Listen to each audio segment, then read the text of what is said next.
No, I have heard him speak English, and he speaks decent English, but maybe not confidently enough to address CPAC. So Buy my novel, Escape from the Village, from major booksellers online. Go to escapevillage.com. Subscribe to the Substack. Go to fountainheadforum.substack.com. Support the forum. Go to buymeacoffee.com/fountainheadforum. Thank you. Welcome to the Party Pal. This is Fountainhead Forum 356, and Daniel Donnelly is back. He's a Libertarian Party in New York, and we're again going to talk about Mr. Senor Javier Milei, Presidente de Argentina. Daniel's fluent in Spanish, and we're going to watch Milei's speech at CPAC, which was earlier this year. This was Milei speaking to an American audience, obviously with translators and such, but we're going to, I always turn on the captions and we'll get Milei in his original language, just because I want to listen to him in his real language, because it just makes it much more authentic. Although the auto translation isn't always working, but it's good. And of course, we'll have another speech from the Oficina del Presidente YouTube channel, which publishes all the speeches by Milei and his predecessor also. So I should, no speeches before Milei's presidency, but definitely now that he's president, he's on this website. And the nice thing is they don't post any ads. So what's been going on with you, Daniel? How you doing? Just doing my thing. I'm still I'm researching a rather big article for Substack. I have my Substack at Daniel Donnelly Libertarian, and usually these were just shorter pieces, even 2-minute reads, but I fell down a rabbit hole and researching the whole Israel-Palestine question. So it's been taking me about a month to sort through all this, because there's a lot. Yeah, first learn Hebrew and learn Arabic, then start. But yeah, that's what I would say. But yeah, it's because you're not going to get it. That's one thing I've learned. You're not going to get everything if you just have English. But anyway. Well, right. I mean, that's why it's been laborious, because I've had to. I effectively have to research everything twice. I have to research it from the Israeli perspective and then the Arab perspective, and so yes, I've been on board that too. I hope I covered all the languages. Yeah. So okay. Yeah, and we did have an incident last week where somebody apparently got onto Milei's truck, and there was a picture of a large rock apparently following. I mean, from two-dimensional, it's hard to tell, but I think the Kirchneristas are getting very desperate right now, and so it's I'm hoping this bodes well for Argentina and for President Milei. But so Milei was at CPAC again, and this was back in late. This was back on February 22nd. So it was on George Washington's birthday. Isn't that just lovely? Yes, it is. Right? Yes, and also the day the Nazis killed Hans and Sophie Scholl, also on February 22nd. But yes, so Milei picked a good day to do this speech. So here we are going to go now, and we're going to watch it. And, it's about a half hour, so it shouldn't be too bad. But I love bringing on people for these speeches. It's just so much fun, because we really see how Milei. This is where the most important stuff is. This is his public relations. This is what makes Milei a legend, because he knows how to do public relations. Yeah. Conservative Political Action Conference. And yes, they've given me permissions to do this. I still have not found a way to get permission to do the Lex Friedman interview yet, which I would like to do. But anyway, here we go. CPAC, Washington, D.C., 2025. Javier Milei. Oh, and I should put out, I was not at this speech, but I was at the previous year. So.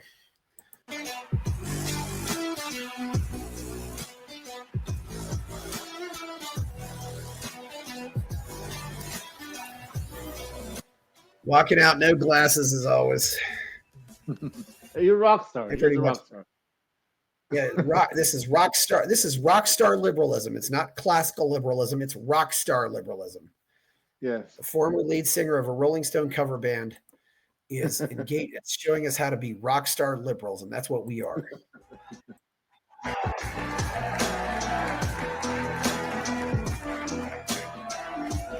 Crowd likes him, but not as loud as some crowds I've seen. But yeah.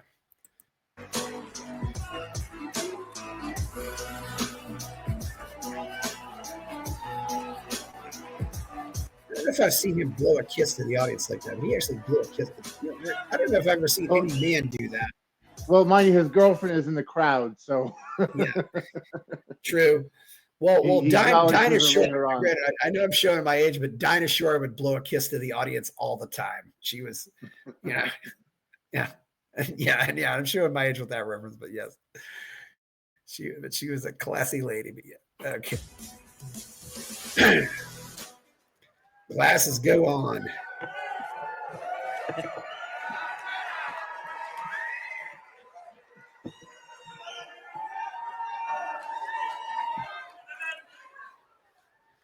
Hola a todos.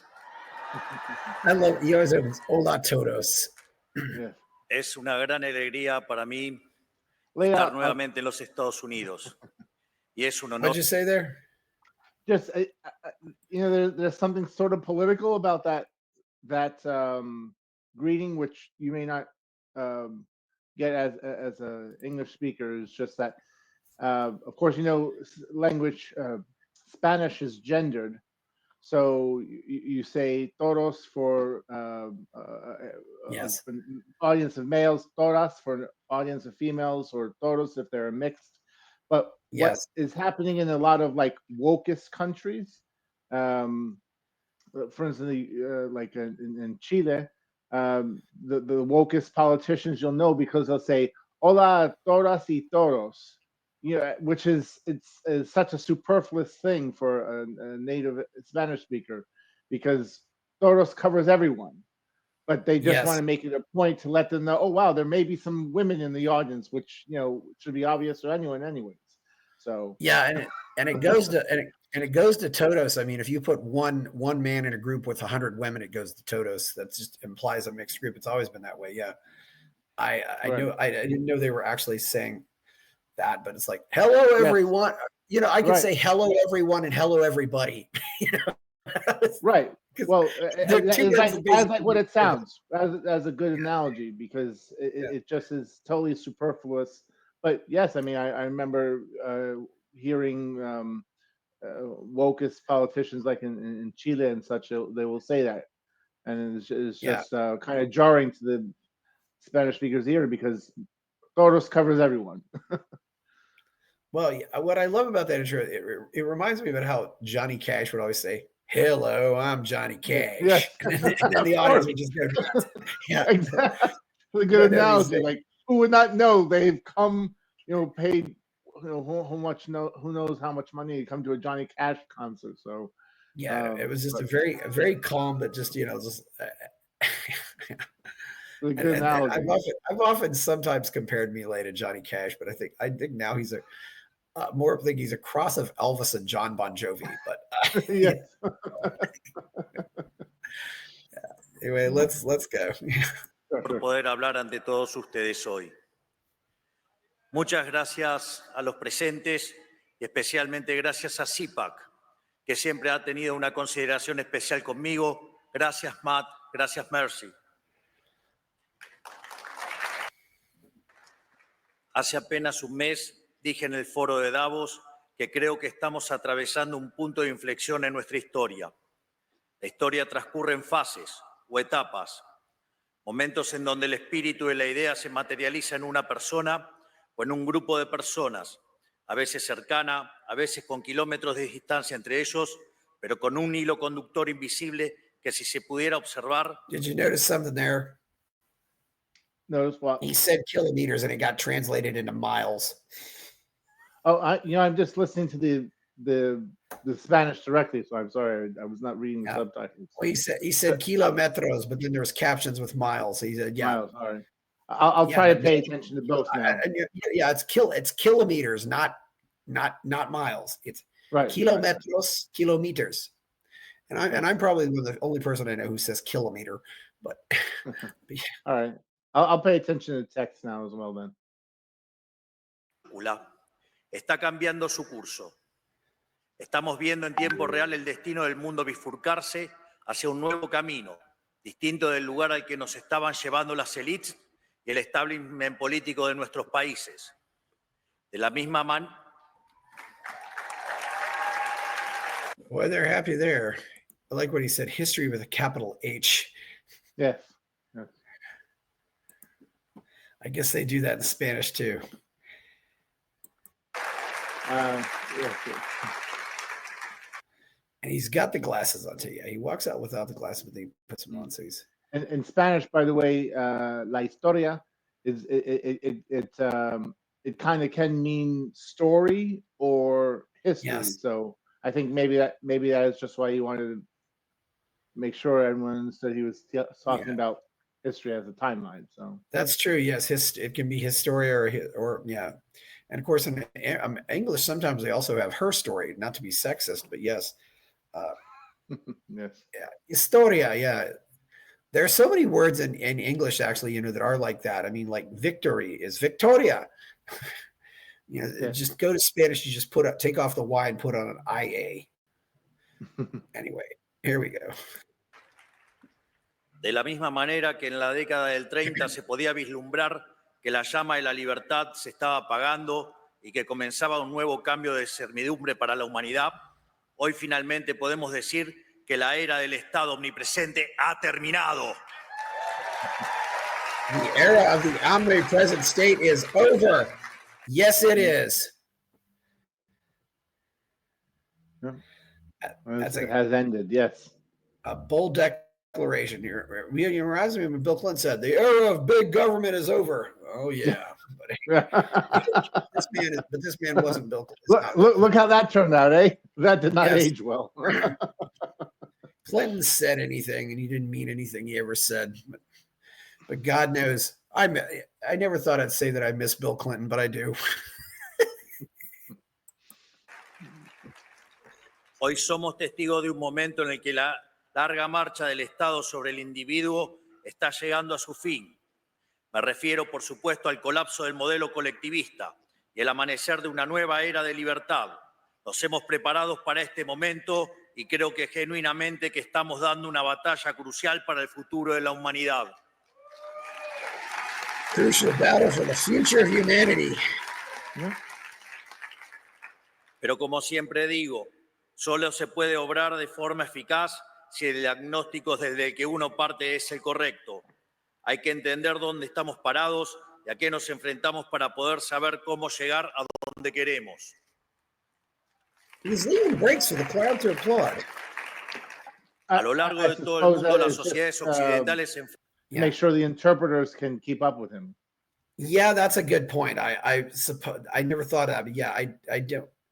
I went to CPAC last year. Some conferences, they'll hand out these little handheld like radios, and you can put on headsets and listen to the speech. But yeah, that you do have to slow down because at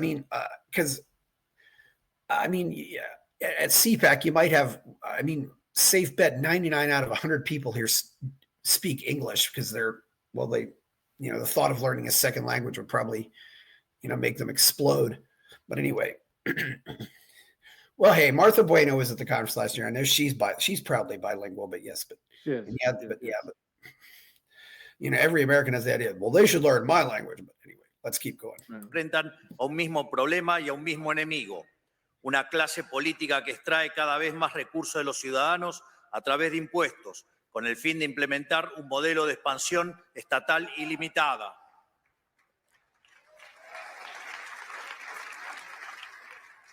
Una clase política con complejo de Dios que pretende regular cada aspecto de la vida de la gente, haciendo honor a una de las máximas del fascismo de Benito Mussolini. So yes, he's kind of. Hemos llevado. You see what he's doing there. He is kind of turning fascism in on those people who they claim to be anti-fascists, but then they pursue courses of action which are historically aligned with what the fascists did, and so he's kind of turning that around on them. Yeah, he's turning around on them. He always talks about the caste, the ruling class, and of course the what we often call in America as the establishment. And for my Argentine friends, Trump is a part of that establishment. He is not an enemy of it. Yes, well, we'll get to that later. Maybe we will, but Trump is the main. But Trump probably talks him into coming to these events, and that's why he goes there. So, yeah, so we'll keep going. Yes, so. Miembros, más allá de diferencias superficiales, comparte la idea fundamental del avance del Estado sobre la sociedad. Son todos aquellos que por interés económico o convicción ideológica o incluso cierto idealismo ingenuo trabajan para los intereses del Estado. Los medios de comunicación tradicionales o ligas y media, la oligarquía sindical, los empresarios prebendarios, los burócratas permanentes no electos y en consecuencia intrínsecamente irresponsables, las organizaciones mal llamadas no gubernamentales que hacen el trabajo sucio de los políticos, las instituciones académicas que proveen el marco teórico para la expansión estatal, los organismos supranacionales y todos los que de alguna manera pertenecen a la gran secta del colectivismo mundial. He's taking on the bureaucrats and he's taking on the college professors. I like this. Yes, he is. He doesn't always everyone. He doesn't always mention the academics as part of the caste, and of course the academics would never admit it, but yes, they are. Of course. Well, I mean, I believe he was a professor of economics as well. Yes, he definitely was a professor for many years. He knows academia. He knows the ivory tower.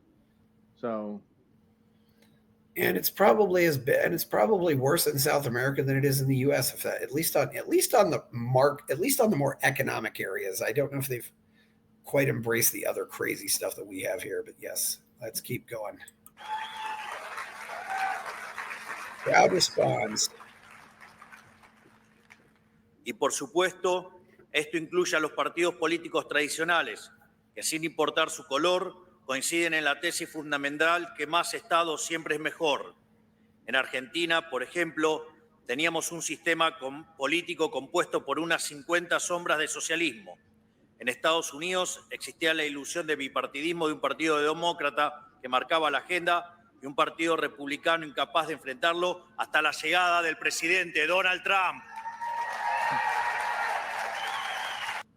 Oh, geez. But he knows his crowd. He knows his crowd, baby. Yeah. I hope he doesn't believe this, but he might be just saying it for the crowd. But yeah, it's Trump is doing some things, but gosh, I think he's actually trying to be worse than Bush was, if that's possible.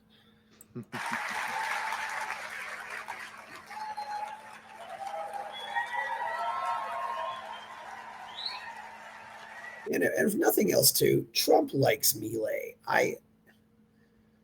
If Milei can turn Trump into his own useful idiot, that would be amazing. But I'm not sure how. Right. Exactly. Well, I mean, yes, they like each other, but I'm not sure how much Milei is influencing Trump. I mean, I wish that Donald Trump President Trump would learn from President Milei. Well, Milei never learned English, and Trump isn't smart enough to learn a second language. So there you go. But he is smiling, yeah. So, and unfortunately, you got to kiss the ring of the most powerful man in the world. If you're, and Trump arguably is them. I mean, as Harry Truman once said, I believe he said, Genghis Khan. And some other, and Julius Caesar, whoever said none of these people have had as much power as the president of the United States does. It's true. Well, it's more than just that, like that physical, the institutional power. There's a lot of prestige with the office. I mean, look at how Trump's victory has heralded a kind of new wave of conservatism through the United States, even in otherwise unfriendly institutions. So, Also, there's those 2 TV screens there. They're putting subtitles on those screens too. So I don't know if they handed out translators, but they definitely have subtitles because, yeah. It's a nice venue. I suppose it was the same venue as last year. It's this place that's kind of, it's actually in Maryland, a little bit outside of DC. So, which is unfortunate because you kind of have the worst of, you have the expense of being in DC, but you don't have the benefits of being in DC. So you're not close to public transportation and stuff like that. Right. Yeah.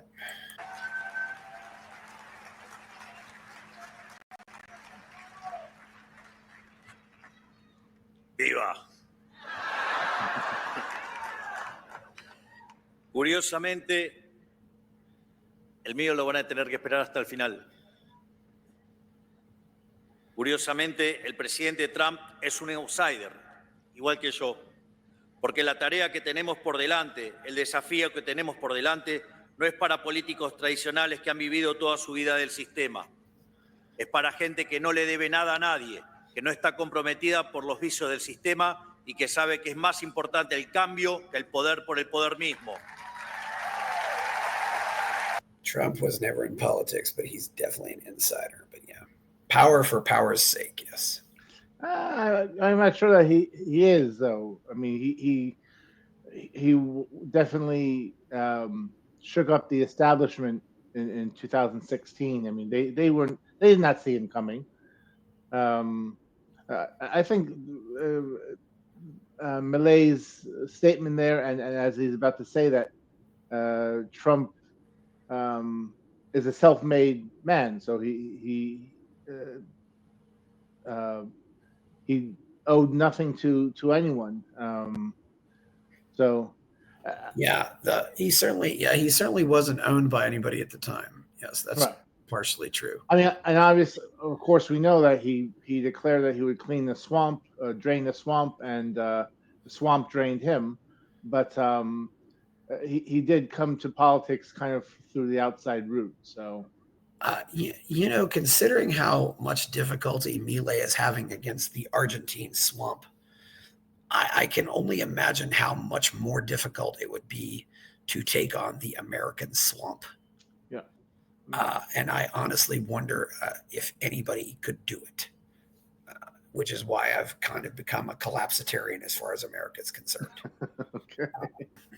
And Milei is certainly, doing a valiant effort against his swamp. Yes, he is. Yes, he is. And successfully.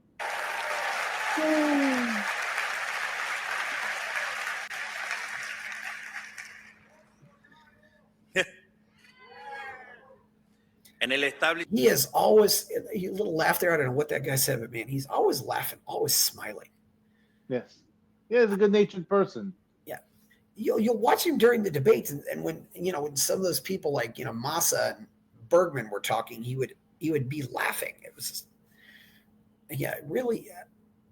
This is a guy who takes himself seriously, but doesn't take himself too seriously. He's found the sweet spot. He has found so many sweet spots, and that's just brilliant on his part. Yes. En político de nuestras dos naciones existía una mentalidad más o menos explícita de que el avance del Estado equivalía a avance de la democracia, que cada conquista del Estado implicaba un acto de justicia social ante las supuestas injusticias de la libertad, que el rol del Estado era llevarnos a una utopía igualatoria mediante la creación sistemática de supuestos nuevos derechos que obviamente debían ser financiados por los pagadores de impuestos. I don't know if I've seen him cough during a speech. I don't know. He coughed several times during the speech. Yes. Yeah. Maybe the cooler weather got him, or the little dry after the flight up. Right. The 10 hours. It's about 10 hours. Well, going to DC, it might be more like 11, but yeah. Right. Es justamente en el centro de este esquema que se encuentran los políticos, los principales beneficiarios de este modelo de expansión ilimitada del Estado, esos que hacen de vivir de otros por la fuerza un estilo de vida, depositarios de poderes y privilegios que serán la envidia de cualquier monarca de la historia. No importan las peleas televisivas ni las supuestas diferencias partidarias, todos trabajan para el mismo Dios, el siniestro, su manifestación en la tierra, el leviatán del que hablaba Hobbes. Yeah, it's the first time I've heard him use the term Leviathan as well. Yeah. Yes. Well, you know, Massa was doing that fake coughing, I think, to throw people off. It was so obvious. Yeah, I think this is real.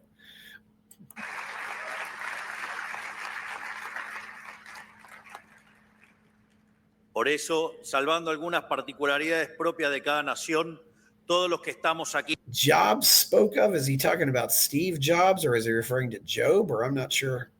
I think the translation, I'm not sure if you can go back, but when you say salvando, is like accepting these few things. So they kind of put. Okay, accepting the particularities. Right. Yep. Okay. Yeah. I do like their lectern too. That's a nice looking lectern. Yeah. Y tenemos una misma misión: quitar el poder al partido del Estado y devolvérselo a la sociedad. He's definitely leaving a lot more space for the crowd this time. I don't know if I've seen a speech where the crowd's taken up more time. But as you said, he probably is at least taking breaks to let the translators possibly catch up. Yes, I would think that's how he timed it. So, yeah, it's public speaking is definitely an art, a skill to master, and he is a master, no doubt about that. Clinic on how to speak, and as I've often said too, a good speaker knows how to speak, but an excellent speaker knows how not to speak. Right.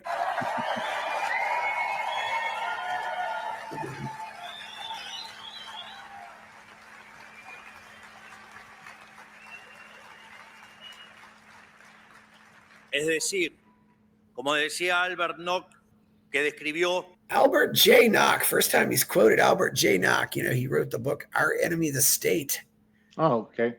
Yes, that's the book. It's called. Yeah. I have heard the book. I have not read it yet. I did not know its author. Yeah. And Nock spelled his name N-O-C-K. So there was no, just N-O-C-K. Definitely a. Yeah. En su libro En nuestro enemigo el Estado, que el poder social fue progresivamente arrebatado y trasladado al Estado por la fuerza. Nuestro objetivo es hacer el camino inverso, aumentar del poder del ciudadano y quitarle el poder al Estado. By the way, what you say about Nock's spelling leads me to suspect that Javier Milei maybe described about what he would speak that night, but he did not submit his speech beforehand. So that this is the first time the interpreters are hearing it, right? Because if they had a printout of his exact speech, that the correct spelling would have been used. Well, I don't know if Google has that, but yes, that's an interesting point though.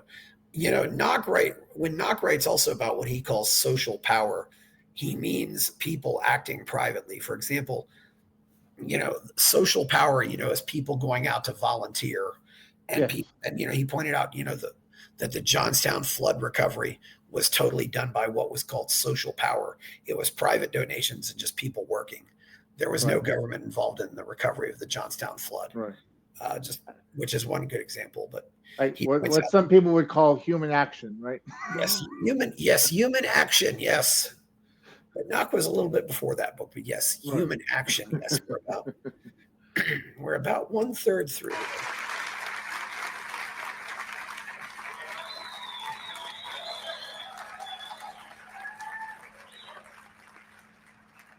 Por su afuera.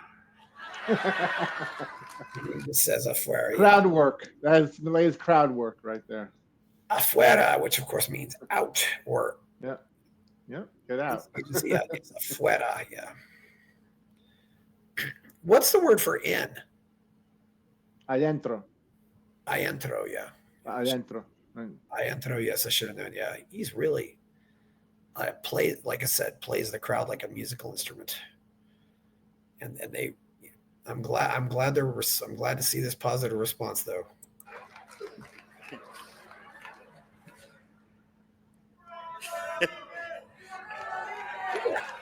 look at him. I mean, he's having fun. I'm expecting him any moment to whip out the chainsaw, like, yeah, man. You know? That's the thing. How many of our I love all of our people in the Libertarian Party here in America, but how many of them go out there and have this Chris, fun? all of them, though. Come on, Yeah. Chris. I mean, they're good. They're really good people, but they don't go out there and have fun. Not like this guy. If you're having fun, the audience is going to have fun. Everybody's going to have fun. Right. Well, I mean, come on now. Compared to Javier Milei, I mean, compared to us, we are amateurs, right? We are amateurs. So, that's why we have to watch and learn and just, you know, it's not. I mean, I don't care. I'm not going to learn anything. I'm not going to learn much about economics from this guy, but I am going to learn. But you will learn about PR from this person. Yes. How to read a room, all that stuff, and you just. Sometimes I think the only way to become like somebody is just to learn as much as possible, and you eventually absorb it. Thank you so much, Javier Milei. You are, I mean, I say he's the most important man in the last 1,000 years of world history, and I don't think I'm exaggerating about this. And when I said this is the most important election in the history of the world, yes, it is. And he's also about the only reason for hope in this world too. But yeah.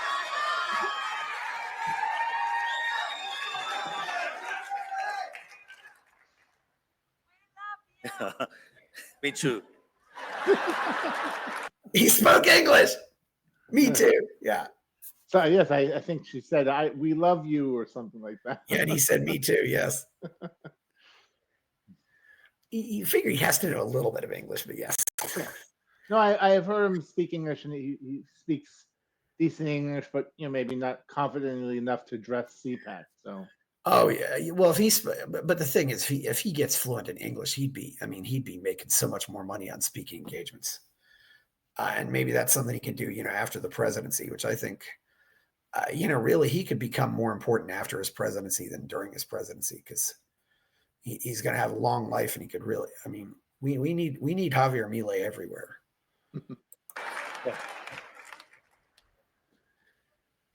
Sorry. She's my girlfriend. I told you he would acknowledge her later. Yeah, he's not acknowledged later. Yeah, and I know. Yeah, I saw her in this speech. We did the speech at a CPAC Argentina, and they flashed the camera to her a few times. Yeah, but I that's the only time I've seen her. I think she's older now. Yeah, Yeah, she was. I believe she was a supermodel or something like that, right? Oh yeah. So. This guy has choices. Yeah, we know. Yeah, he's got choices. He's got skills. He's got game. Don't hate the player. Hate the game. And how many women in this audience do you think want to be that girlfriend? Yeah. Yes, I'm asking, and in Argentina as well. So here we go.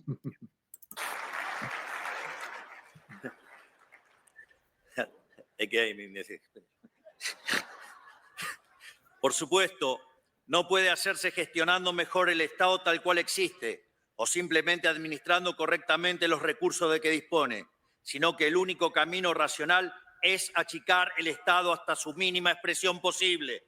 Reducir el tamaño del Estado es en sí mismo un acto de justicia, porque cada erogación del Estado es una sustracción del pagador de impuestos.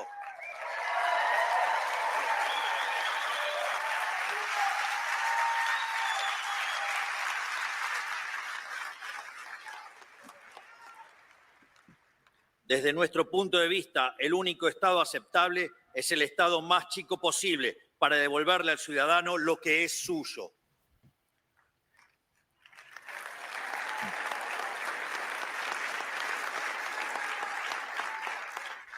Por eso, todas las atribuciones que no tengan que ver directamente con la protección de los 3 derechos fundamentales, que son el derecho a la vida, a la libertad y a la propiedad privada, deben volver a su origen, los individuos asociados de forma voluntaria sin intromisión del Estado.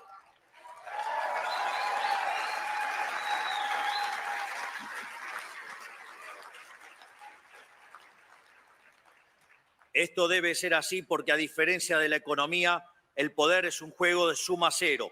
todo el poder que tenga el Estado necesariamente no puede tenerlo al mismo tiempo la sociedad.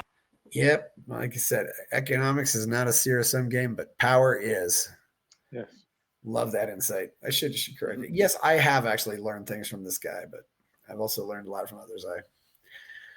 Yeah, great. Yeah, he's getting a little more serious now, but man, he really takes a lot of break. This is definitely the most vocal audience we've had. We did the Hoover Institution speech, and there was hardly any breaks at all in that one. Yeah.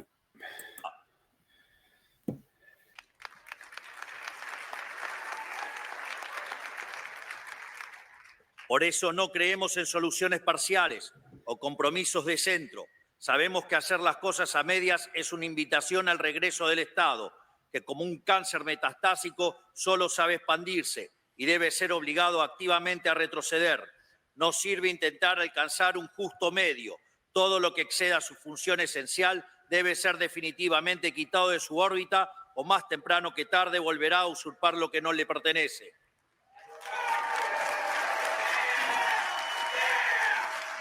That's a really, Americans, I think Americans do get louder than other audiences. I don't know what you think. Well, we have that notoriety, but what he is saying is an interesting insight because, of course, traditionally incrementalism was what was counseled, right? That was the prevailing wisdom, that incrementalism was the best way to effectuate change. But for the better or worse, President Trump kind of showed that just doing things to the extreme kind of gets them done, and kind of it acclimates the society to that new measure. I mean, you get a few bad press cycles out of it, but then people just kind of move on, and it is maybe unfortunate, but this is what he is saying now is it kind of conforms to Donald Trump's pattern, right? Well, I was thinking of another person who cut government really fast, and that was Václav Klaus after the breakup of Czechoslovakia in the Czech Republic. He was, and he's very much a libertarian, but he just went out and cut as much as he could. I don't know if Milei has even learned anything about Václav Klaus, but that might be one person he could learn from. Because otherwise, so much of what Milei is doing has no precedent. I mean, he's figuring out all of this as he goes along. Right. Yeah, Václav Klaus says, who's a pretty old guy right now, but yeah, that's I'd like to see this. I'd like to see Milei and Václav Klaus meet. Of course, I don't know if they've had a common language, but anyway, here we go. Sabemos que no es una tarea fácil. El Estado moderno tiene herramientas de sobras que han crecido en sofisticación con el paso del tiempo. No estamos hablando de un Estado obvio como el fascista o el comunista, sino de un Estado sutil e insidioso que avanza sobre el individuo a través del arte, de la propaganda y la infiltración cultural. O al menos así era hasta hace poco, ya que le resulta cada vez más difícil disimular su carácter totalitario. Hemos visto, por citar solo un ejemplo, que en ciertos países de Europa ciudadanos están siendo arrestados por expresarse en redes sociales. Oh, he's calling out people being arrested for expressing themselves in Western Europe. Exactly. He is calling them out, and that is a major problem, right? I mean, of course, we remember when Vice President Vance it said that Europe had no free speech. And of course, he was correct to an extent. But of course, you must have heard of that young Norwegian traveler who was denied entry to the United States for having a meme about J.D. Vance on his phone. Did you hear about that one? I didn't hear about that one, yeah. But I'll see if I can send it to you. But that is the sort of irony there that I have even the United Kingdom. I've just about completely given up on Western Europe. I mean, I just see all of them as a lost cause. I mean, and I don't know what we fought for, and I don't know why we defended them. It's just, well, they think the same things. I mean, you hear all the time. It's tragedy to see what's happened here too. You hear all the time that their veterans are like, what? This is not the country for which we fought. So go figure, right? Yeah, I mean, he might. Milei does have some influence on Spain because, of course, there's no language barrier. But yeah, maybe there's hope there, but who knows? Otherwise it's pretty much. I'm not sure. I mean, I know that he was friendly with Vox, but yeah, Vox. The President Sanchez is a one of these socialist tax and spend guys, just like all the others. So yes, and it's sad to say that especially about England, the traditional home of rock star liberalism. So sad.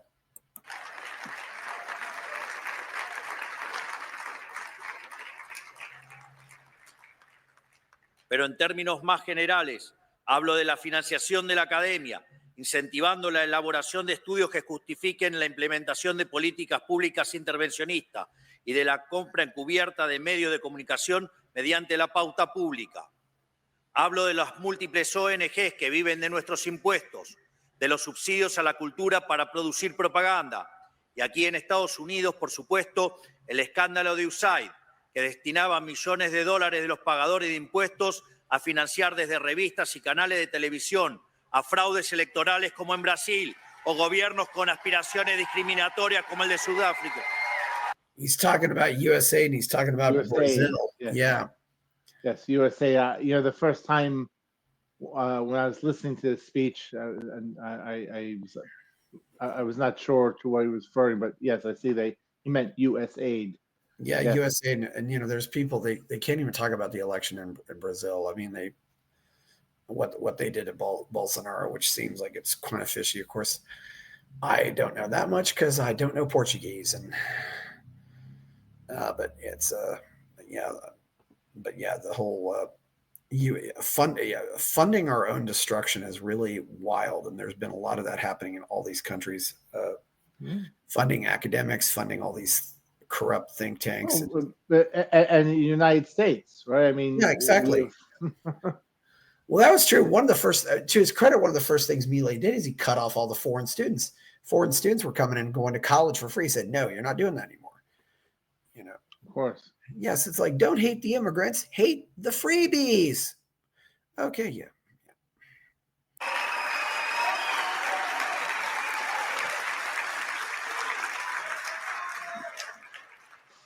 Y como decía, gobiernos con aspiraciones discriminatorias como el sudafricano, entre tantas otras aberraciones, incluyendo la agenda de la paranoia climática, los excesos de la ideología de género y la investigación que derivó la creación del virus del COVID-19. Oh, he's calling out coronavirus funding. He's never done this before. Okay. Yeah, talking about spending. I don't think we're ever going to know what really happened with COVID. I mean, the Chinese government killed a lot of those people, but he's calling out corrupted research spending. Boy, yeah, he's right. I've never quite seen him go after the parasites in subsidized classrooms like he has this time, as Ayn Rand said. and I really don't think Americans really knew how bad it was until recently. You mean the funding for COVID? Just how bad college professors are. Oh, okay. I think they used to think, I'll send my kid off to college and everything will be fine. It's like, they're teaching this at college? What? Right. That and the transgender stuff. I mean, well, also, what I'm seeing is a lot of Americans are realizing how a college degree is not as lucrative as they think, right? I mean, you take on $60,000 debt to get a job where maybe you're making $21 the hour or something like that, right? So people are. I mean, how many times do you hear about a barista with a master's degree? So it's like a lot of Americans are realizing that college is not as lucrative as they were given to believe. Yeah, it's there's a lot of things that are changing in America. It's a very interesting time in America. I'm hoping that maybe we do come out of this better in the end, but boy, it's we got a lot of messes to clean up here. Yes. Okay, yeah.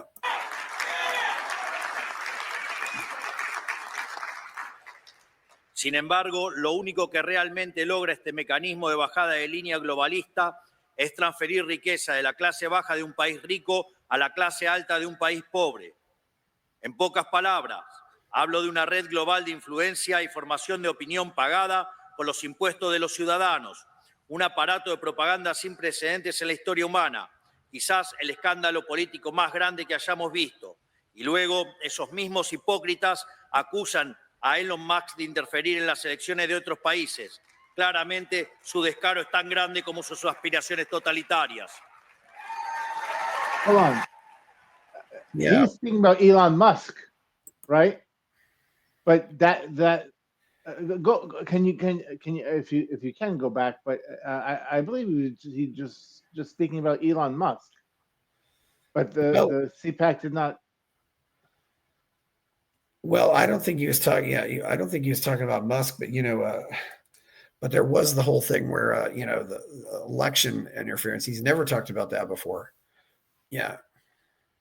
All right.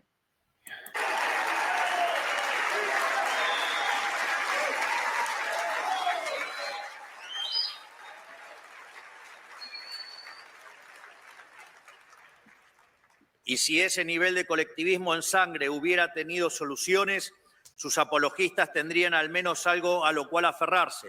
Pero ni eso.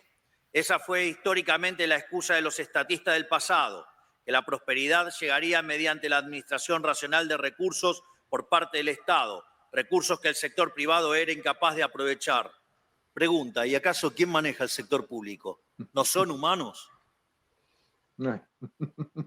Sin embargo, hemos sido testigos de que a mayor expansión estatal, peor es la calidad de vida de la gente. No por nada Hayek. What?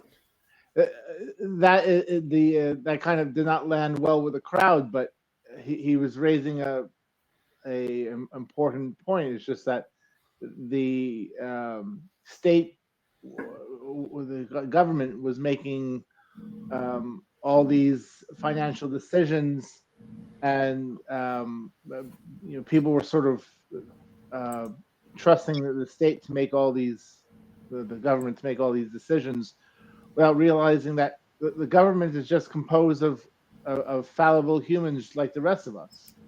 So if the people administering government were wrong about something, we would all suffer. That is the point he is making there, which it did not seem to land well with the crowd, but is worth saying that. When you have government run by humans, that government is as fallible as those running it. So that's true. Yeah, and he's mentioning Hayek again. So whom he often mentions. Yeah, I wonder how many people in the audience even know who Hayek is, but hopefully he makes people look these people up. Dedicó su último libro a explicar este fenómeno, al cual llamó la fatal arrogancia. Specifically mentions the fatal conceit. It was actually sent to me. My good friend Hilo Mena sent that to me in Spanish from Chile. I have not yet read it, I confess, but I will have to. I'll start on that soon. Yes. Pero esto no es accidental. Más allá de su evidente incompetencia, la clase política no se dedica a solucionar problemas. Al fin y al cabo, un problema solucionado es un área de la que el Estado debe retirarse. Al contrario, La clase política se dedica a perpetuar los problemas y así vivir de ellos para siempre. Por eso viven creando problemas nuevos, instalándolos desde sus aparatos de propaganda para luego ofrecer a sí mismos como solución. ¿Y en qué consiste esa solución? En la implementación de regulaciones que causan todavía más problemas a ser solucionados por más regulaciones. Didn't turn the captions off. For some reason, they disappeared. Oh, all right. I'm sorry. I went back to listening just to what you said. So. No, I'm not blaming you. Just for some reason, the captions sometimes they go away during these speeches. They just that's like something doesn't work. There's not. Maybe I can find a better way, but otherwise, I don't know what I can do about that.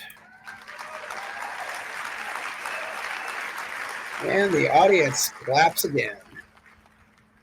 En medicina se usa el término iatrogenia para referirse al daño que sufre un paciente con Heterogenesis, what's that term he's referring to in damage suffered by the patient? Yeah. Right. Well, I did not know it before I heard it, that this is if the patient is harmed during a medical treatment.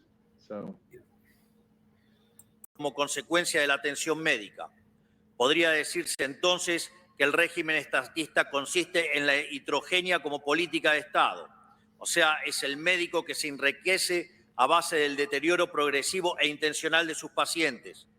Con el modelo del Estado presente, el Estado te quiebra las piernas para después venderte las muletas como un sobreprecio y obligarte a agradecerle. I like the analogy, the state breaks your leg and then sells you crutches.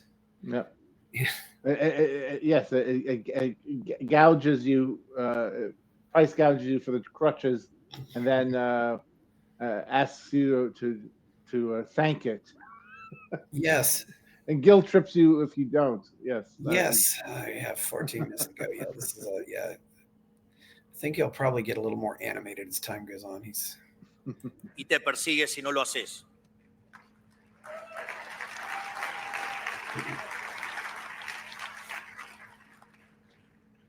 Como contrapunto, dicen algunos testimonios que en la medicina tradicional china, el médico familiar cobraba honorarios de forma constante por mantener a la familia sana. O sea, según la leyenda, cuando un miembro enfermaba, el médico dejaba de percibir los honorarios, viéndose I love the Chinese medicine analogy. They pay the doctor when you're well and then stop paying him when you're sick. Sure. Incentivado a resolver la enfermedad de una forma eficiente y rápida. Imagínense tan solo pudiera funcionar así el Estado. Cuánta miseria nos hubiéramos ahorrado. And of course, more is a pity that Milei does not know how involved the Republican Party is with Big Pharma, right? Yeah, I don't think he knows that, or just how I don't think people could possibly conceive just how corrupt American healthcare is or American sick care is overall. The hospitals and everything. It's truly a system that has managed to incorporate all the worst elements of every bad system you could come up with. Yes. Hoy, a quienes queremos desmantelar este sistema demencial nos llaman antidemocráticos. Pero nuevamente, esta es una tergiversación de las palabras, algo muy propio de la izquierda, para variar. Ellos no le llaman democracia al gobierno del pueblo, sino al paradigma de expansión total estatal ilimitada que ellos mismos administran. Para ellos, la democracia existe si y únicamente si ganan los que ellos quieren, para poder someter a la gente a sus caprichos. Pero cuando la minoría electoral son ellos, la elección de la mayoría pasa a ser autoritarismo. De hecho, muchos de los que nos acusan de antidemocráticos ni siquiera fueron electos. Toman decisiones que afectan a miles de millones de personas alrededor del mundo y sin embargo nadie los conoce. No son responsables ante nadie más que sí mismos y no pueden ser echados por el voto popular. Y así y todo vienen a hablarnos de democracia. By the way, I remember when President Milei went to Davos to address the World Economic Forum, and I remember thinking, what is he doing? Why is he going there? I mean, he's going to the cesspool of anti-democratic influence. But of course, he went there to tell them off, right? He went there and totally blast them, which was the greatest thing to watch. And of course, he's thinking about that now. If they give you a big microphone, you go there, even if you hate them. They hate you. Yes. Right. Well, as I said, when he said that he was going to the World Economic Forum, I thought, oh my God, do they have a hook on him? Is this a reversal? But he went there and he burnt them, and it was glorious. He's too big to ignore. It just is that way. I'm glad he is too. Yeah. Yes. It's funny how so many people, when these people say democracy, what they really mean is their socialist utopia. Mm-hmm. And you're and even if you're popularly elected, you're anti-democratic if you go against that, as far as they're concerned. Correct. En fin, dicen que Trump y yo somos un peligro para la democracia, pero en realidad están diciendo que somos un peligro para ellos.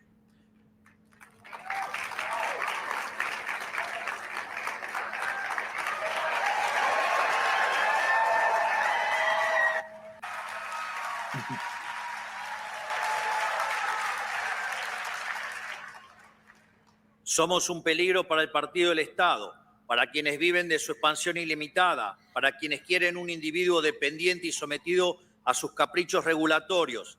Y ¿saben qué? Tienen razón, somos su peor pesadilla. Venimos por sus privilegios, habiendo sido elegidos por la mayoría de cada uno de nuestros pueblos, con el mandato claro de quitarles un poder que no les pertenece. Now he's really getting loud. Oh, they're starting to stand up now. Yeah. This is where the crowd's really getting into it.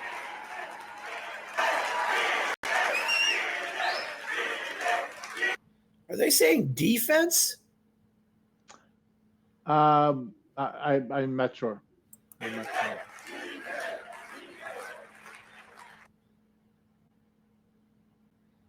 I'm not sure what they were saying. Yeah, I'm just trying to figure this out. They're standing up. They really got up for that one. Hoy nuestros países, Argentina y Estados Unidos, necesitan pasar por una segunda independencia. La primera nos liberó del poder de las monarquías europeas. La segunda nos liberará de la tiranía del partido del Estado.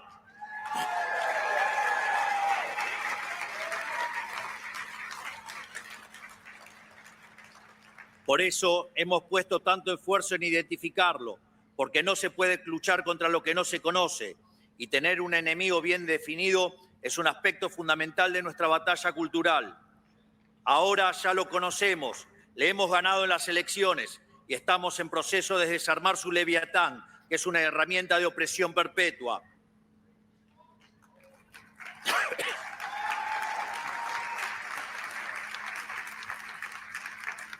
No tenemos ninguna fórmula secreta, solo conocer la historia humana y saber qué es lo que ha funcionado y qué no.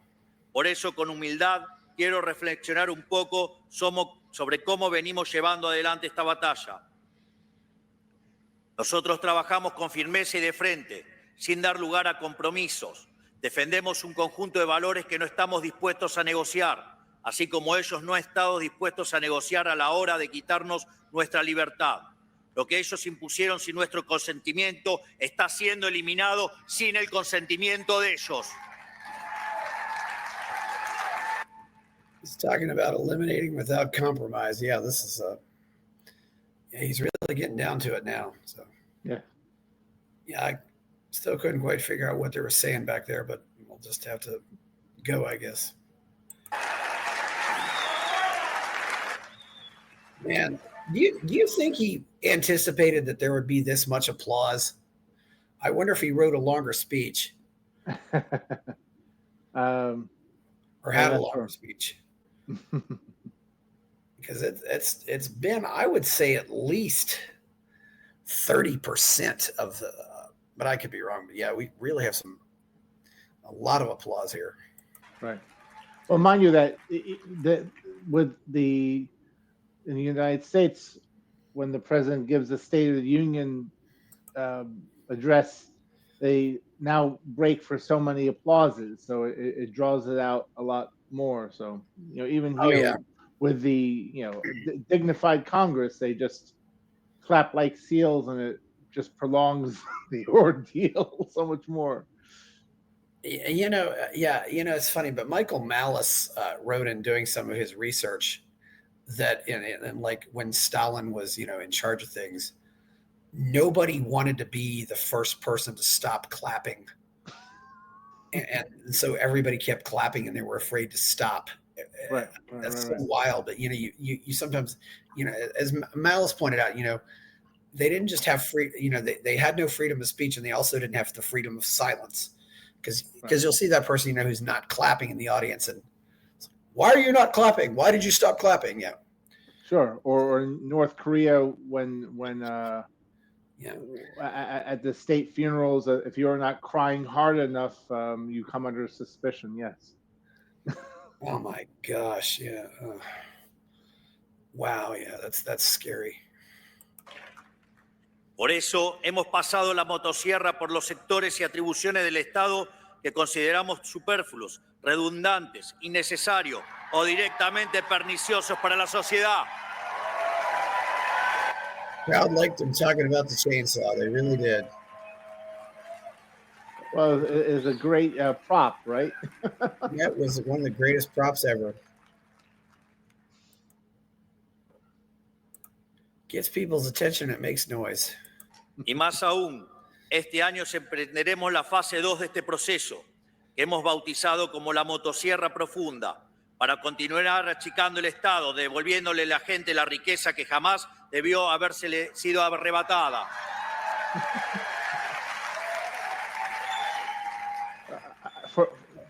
For this for a show today, I should have brought out my chainsaw. Yeah, the deep chainsaw. Yes.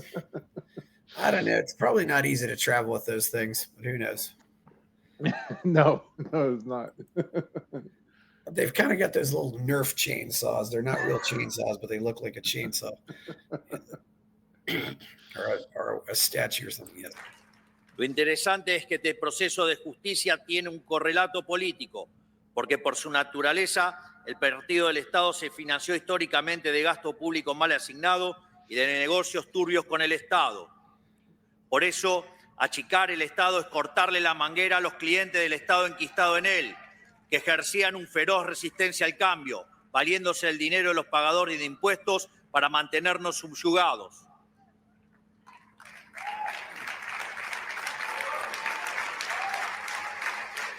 He pushed his glasses up.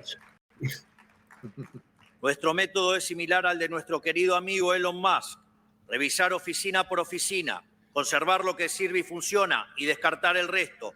Por eso le obsequié una motosierra. Con nosotros nadie que no pueda justificar el costo de su salario en impuestos está a salvo.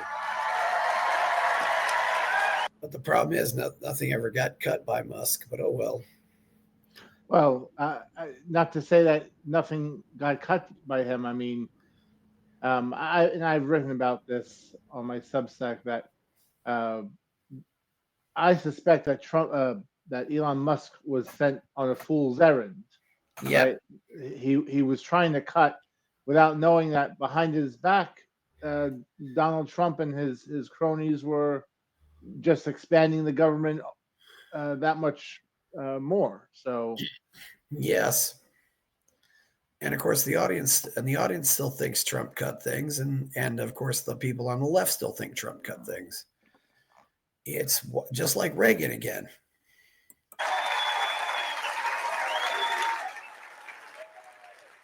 Crowd got loud.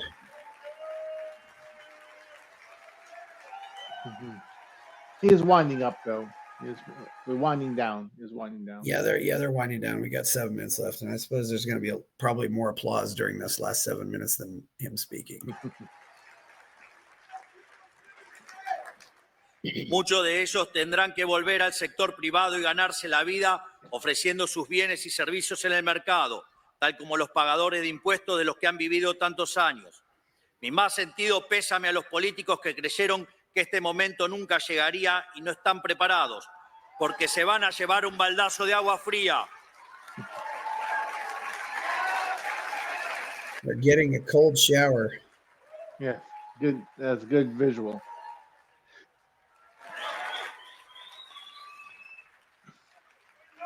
Por suerte para ellos, en toda desgracia hay una oportunidad. Y debido a nuestro avance desregulador, los salarios del sector privado seguirán subiendo, por lo que si hacen las cosas bien, podrán ser parte del progreso, pero lejos de la casta estatal.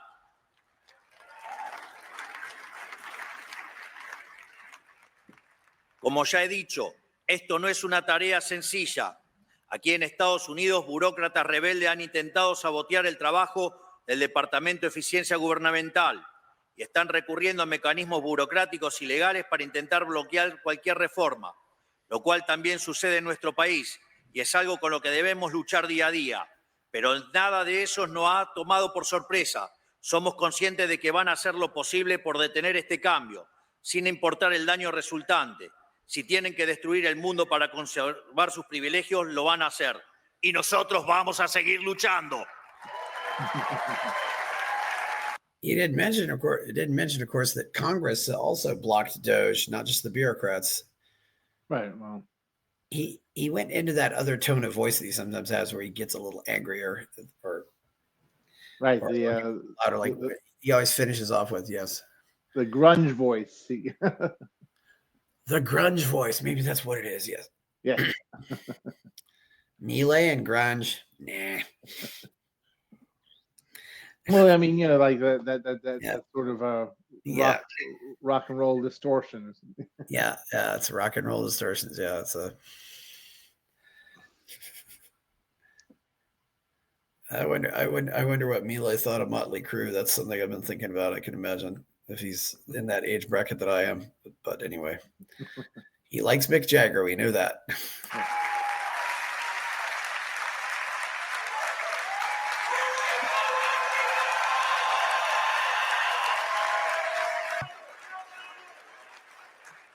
Pero hoy el problema se extiende más allá de las penurias a las cuales el modelo del Estado presente ha sometido a cada una de nuestras naciones individualmente.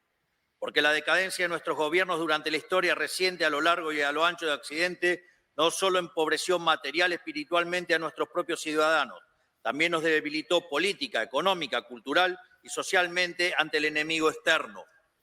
Nos volvió moralmente débiles y nos hizo vulnerables ante las peores expresiones de la barbarie, los peores enemigos de la libertad. Y a ellos no se les puede dar un centímetro, porque cuando huelen sangre avanzan envalentonados y sin piedad. Esto quedó demostrado durante los cobardes ataques perpetuados el 7 de octubre de 2023 en Israel, que costaron más de 1.000 inocentes y la captura de 251 personas. Talking again about the enemies of Western civilization. He certainly talks about how the statism destroys virtue. Yes, and of course, bringing up the October 7th, which as Hamas's attack on Israel on October 7th, 2023, which will resound well with CPAC's audience, of course. Oh, yes, CPAC's, yeah.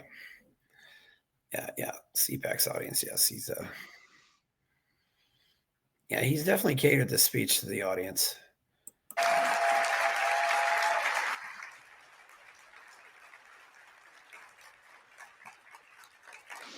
Esta semana Israel recibió los cuerpos sin vida de la familia Vivas, que permanecían secuestrados por el régimen terrorista y asesino de Hamas, entre los cuales se encuentra una madre y sus 2 hijos, un niño de 4 años y un bebé de tan solo 9 meses.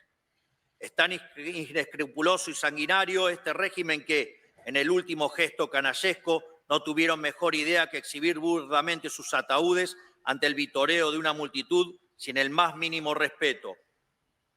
Esto es lo que está en juego y no podemos darnos el lujo de fallar. Por eso es fundamental que las naciones que hemos abrazado las ideas de la libertad permanezcamos unidas y colaboremos unas con otras.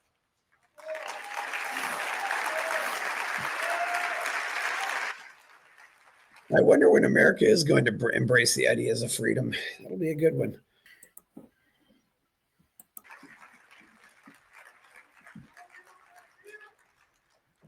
Debemos formar una alianza de naciones libres, porque como ya he dicho en otra ocasión, el mal organizado solo puede ser vencido por el bien organizado. Solo mediante esta internacional de derecha podremos ponerle un fin a la casta política a la que nos enfrentamos, que está hundiendo a Occidente en la más oscura profundidad, y recuperar el ímpetu para proteger a las fuerzas despóticas que nos quieren subyugados. Talking about protecting the forces, yeah. And of course, uniting with the nations of the free world of what's left. But yeah. Maybe with Johannes Kaiser being president in Chile, we can add them. Well, let's see. I mean, he has a very good shot. Is looking from here is looking good, and we will see how things go for Johannes Kaiser. People outside America just don't know how much America has fallen. They really don't, at least in my opinion. Por eso quiero también aprovechar para anunciar que Argentina quiere ser el primer país del mundo en sumarse a este acuerdo de reciprocidad que pide la administración Trump en materia comercial.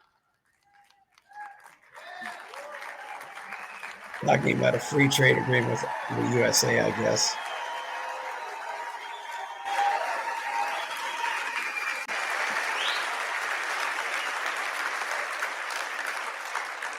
De hecho, si no estuviéramos restringidos por el Mercosur, Argentina ya estaría trabajando en un acuerdo de libre comercio con los Estados Unidos que sea... Mercosur is mostly a South American free trade agreement of some type, and It sounds like they at least want to... They might be more tied to the U.S. than tied to their neighbors. I'm not sure. I mean, obviously, you still need to be tied to you're still going to trade with your neighbors, though. I mean, your actual neighbors, you know. Sure. Yeah. Mutuamente beneficioso y que no cargue injustamente sobre las espaldas de los productores argentinos, pero tampoco sobre los de los americanos.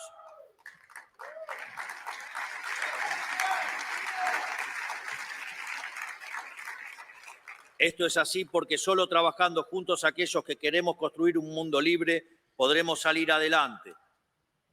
Solo así podremos salir de la pesadilla del Estado omnipresente y así poder seguir haciendo lo que sabemos hacer como Occidente, poner a prueba los límites de lo posible, confiando en la creatividad de la sociedad y no en la discrecionalidad estéril de los burócratas. Yeah. We're getting close to the end here. We got about probably a minute left. And we lost the captions again.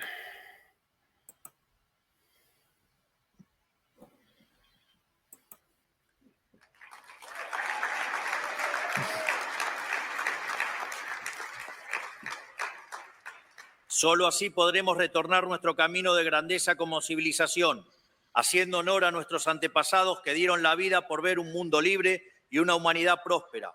Solo así, finalmente, podremos reencontrarnos con nosotros mismos y volver a crear en aquello que nos hizo grande como civilización. Que Dios bendiga a la República Argentina, que Dios bendiga a los Estados Unidos y que las fuerzas del cielo nos acompañen. ¡Viva la libertad, carajo!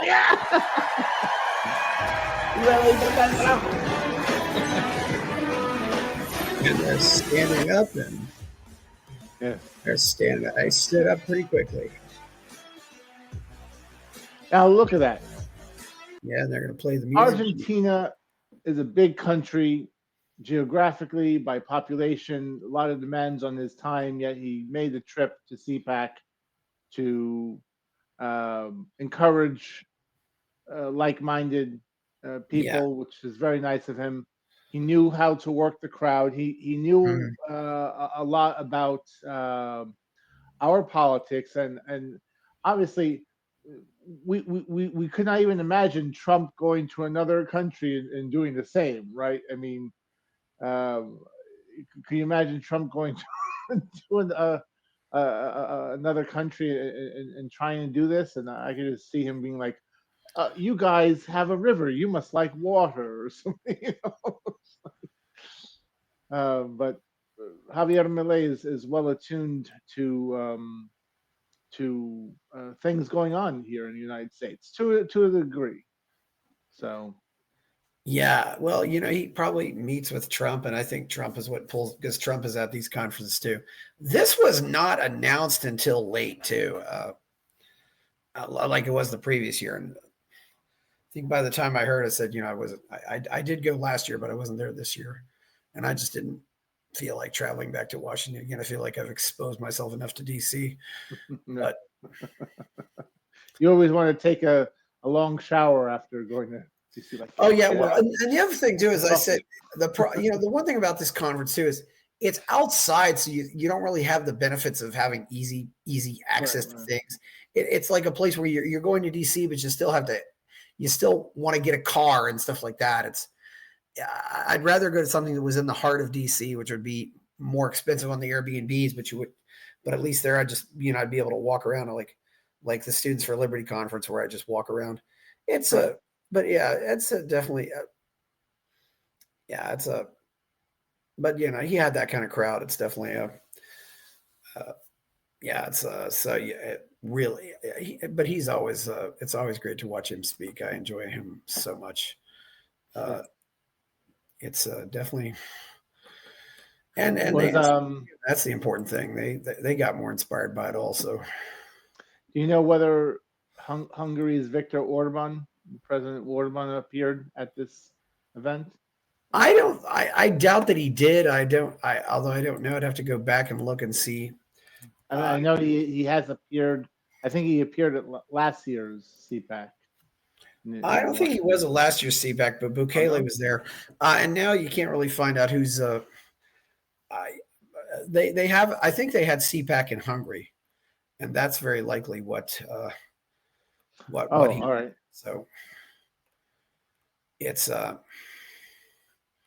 CPAC in Hungary. They had a CPAC Argentina where he was obviously speaking, and I think and they also had a CPAC in Brazil. So it's kind of early right now and of course the website shows talks about the next one that's coming up. So and some of their own. CPAC next year is going to be March 25th through the 28th, so it's going to be a little later than February. So, yeah. General ticket's only $47, which isn't too bad. All right. I gotta say also, I'm not too excited about going to any more events where the president is speaking. That just changes the vibe, and you get this point where everything, even before the speech, everything's roped off, and you can only go to certain areas. It's just a nuisance all around. Right. Yeah. As soon as the president is finished, everything goes back to normal. But it's it's not.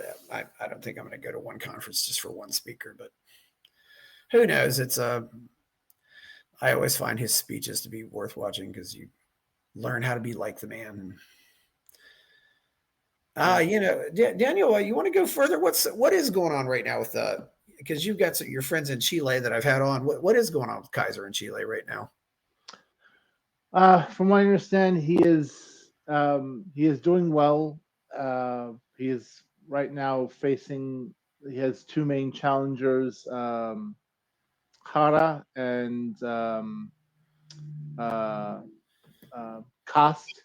Yeah. Okay. Kast is like they actually call it the Republican Party. And that was Johannes Kaiser splintered off from that party, and Yara would be like the equivalent of the Democrat, progressivist. Yes. And he is doing well. He and we have to realize that he started his own party, right? Johannes Kaiser started the Los Libertarios Nacionales. So it actually has our brand name in the title, and they have representation throughout Chile.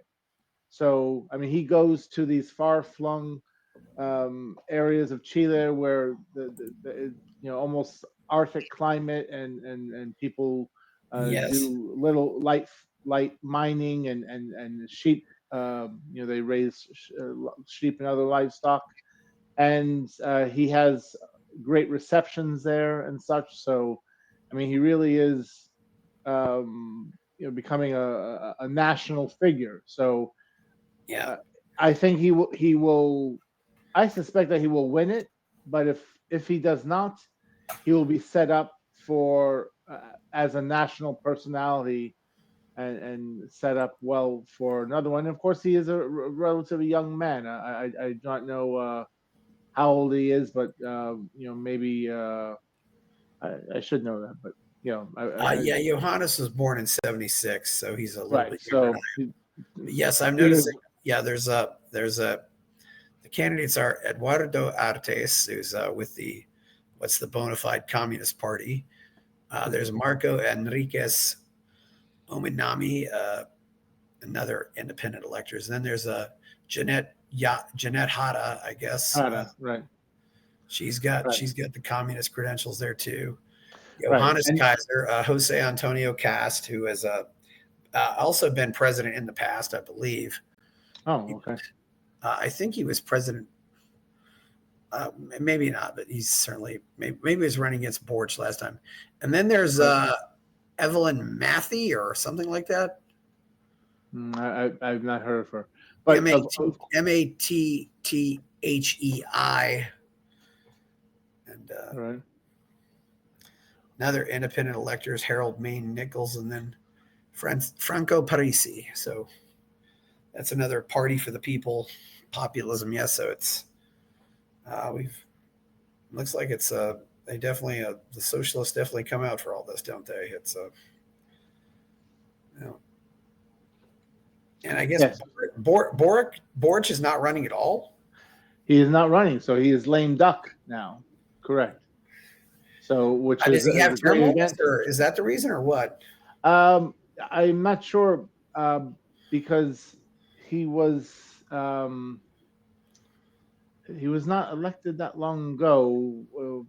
I mean, I'm sure it feels like eternity for some people in Chile, but I'm trying to remember, like 2019 or 2020 offhand. Okay, so yeah. I think he's just deciding not to run. Okay. Yeah.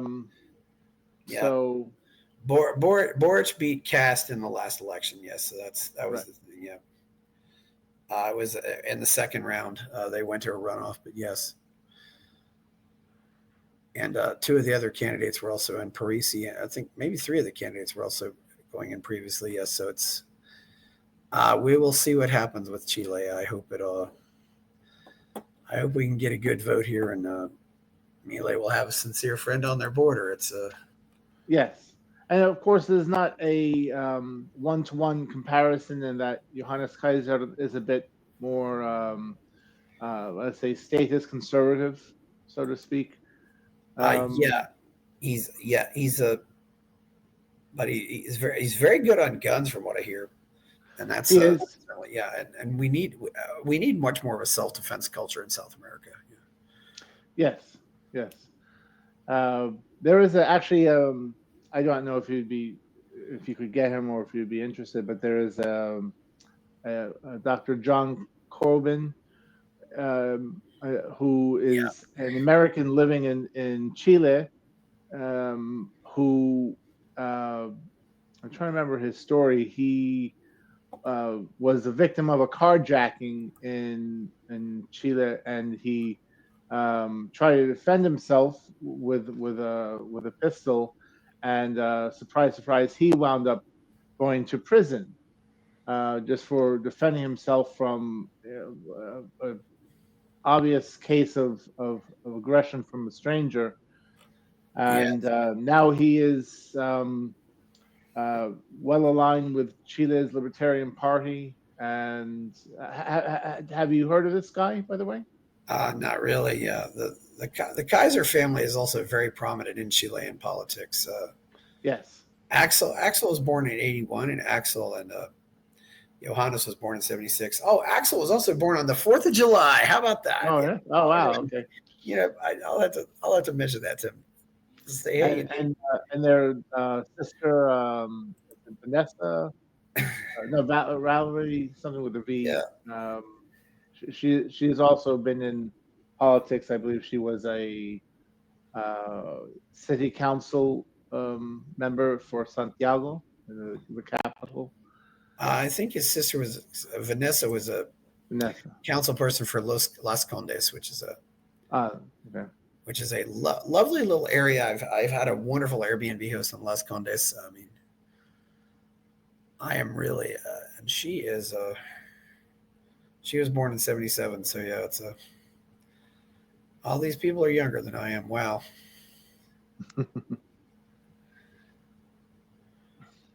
Yeah, it's their family. It looks like their family left Germany in 1936. So yeah. Well, but they are Chilean. I mean, they. Oh yeah, they're Chilean. Yeah, they're great. Yeah, they're great people. I'm really discovering there's a lot of amazing people down there. It's funny. Some of them are opposed to immigration, but when I talk to them, I trust their anti-immigrant position more than I trust the anti-immigrant positions here, because I think there really is still a lot of crime going on down there. And in some cases, also you've got these terrorist organizations that are funded by Maduro and were funded by Castro, and you just try to keep them out. I just hope it doesn't keep out the Venezuelans who really do want to leave Venezuela and want to go have a better life. That's the difficulty. But right. Yeah. Well, we will. We'll talk again sometime, Daniel. Yeah, it's been good having you back. Where are you at? Where can people find you on the net, on the webs?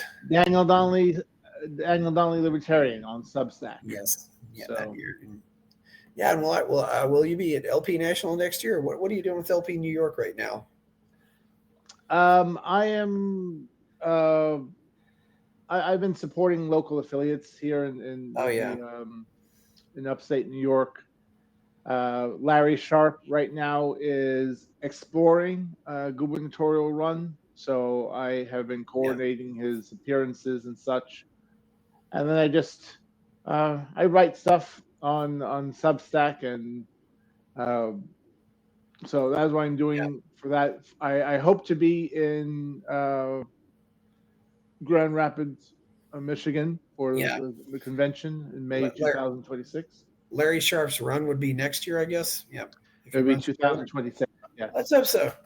If we're lucky, maybe we can get him back on Rogan again. Larry Sharpe has been on Rogan, so that's he has Rogan. He has been on Jeff. He has been on Glenn Beck.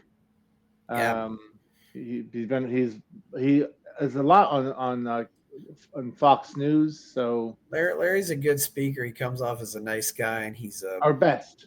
He's our best messenger. If Larry got a little more energetic, I think he'd have some Milei qualities. But it's hard to get. But there are other people that I think in the LP that are close for Milei. But Larry's a good ambassador because he's always positive.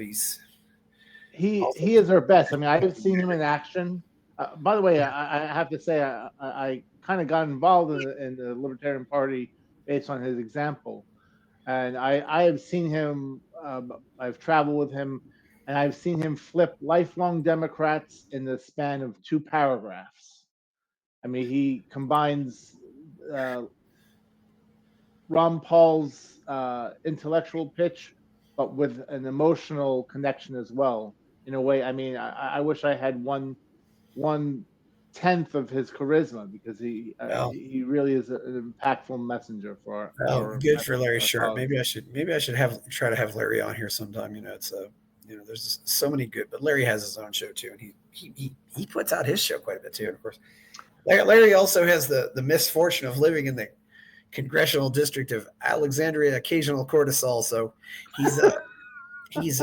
so that's something you can talk about too. Yes, I did not make that, by the way. Somebody else did, but yes. And Zora Mandani is his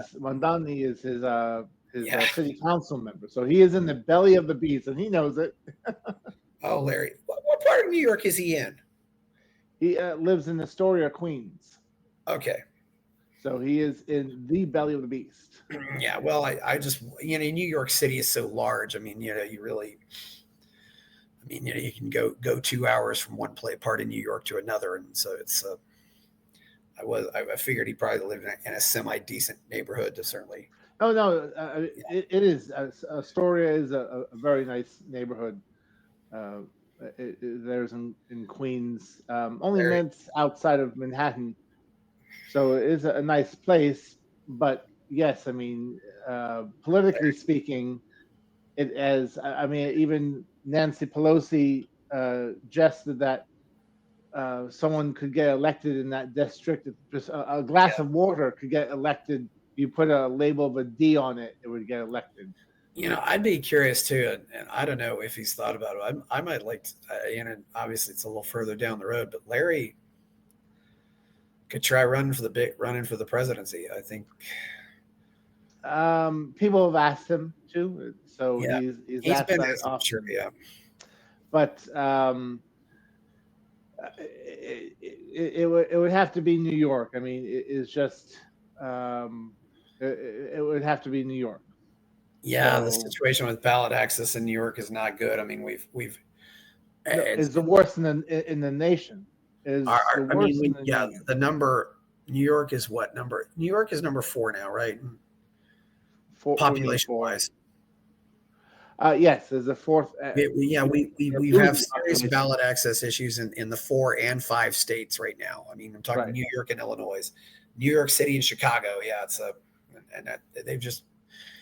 we lost a whole congressional seat. Yeah, they just keep making it more difficult.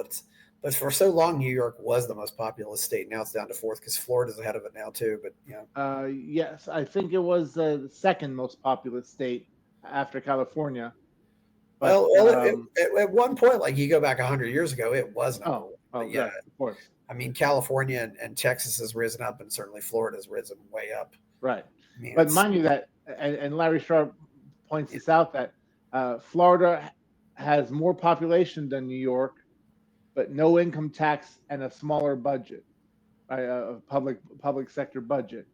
New York, we are losing population, but our tax burden is increasing proportionally, and of course the state government is increasing its budget as well. So it's like obviously is a recipe for failure, right?